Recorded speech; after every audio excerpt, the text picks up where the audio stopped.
የተወደዳችሁ ውድ የእናት ውለቷ ዩቲዩብ ቻናል ቤተሰቦቼ እንደምን አላችሁ?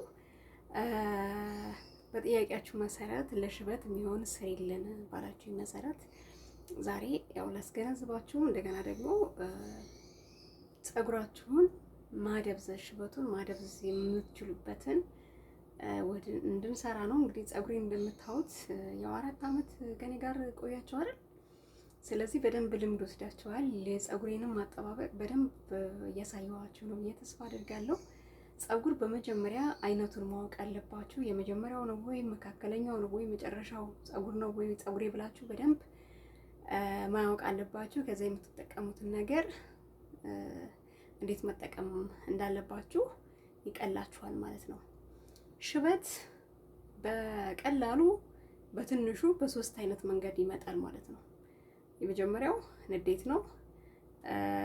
የመጀመሪያው ከተፈጥሮ ነው።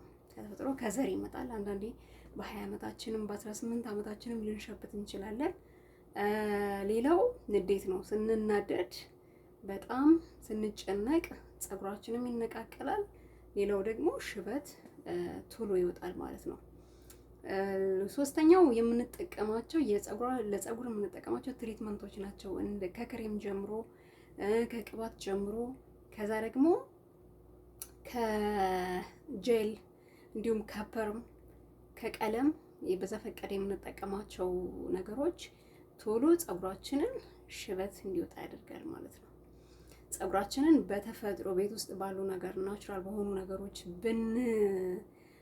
ትሪት ብናደርገው ግን ፀጉራችን ተጠብቆ እንደዚህ ያማረ ሻይን ያደረገ ጠንካራ ፀጉር ወይም ደግሞ የፋፋ ፀጉር ይኖረናል ማለት ነው። ዛሬ እኔ ማሳያችሁን ተከተላችሁ ብዙ ጊዜ ከተጠቀማችሁት ልክ እንደ ቻሌንጅ ብትጠቀሙት በእርግጠኝነት ሽበት ይደበዝዛል። አሁን እኔ አይታያችሁም? እዚህ ጋር አንድ ናት። እዚህ ጋር አንድ ነው የበቀለችው። በቃ ደብዝዛለች። ደብዝዛ የሆነ ታብረቀርቃለች ነው። በጣም ነው የሚያምረው።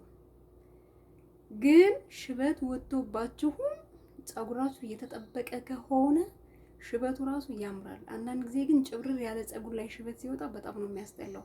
መጀመሪያ ፀጉራችሁ እንዲሰለጥንና እንዲስተካከል ጤናማ እንዲሆን ማድረግ አለባችሁ።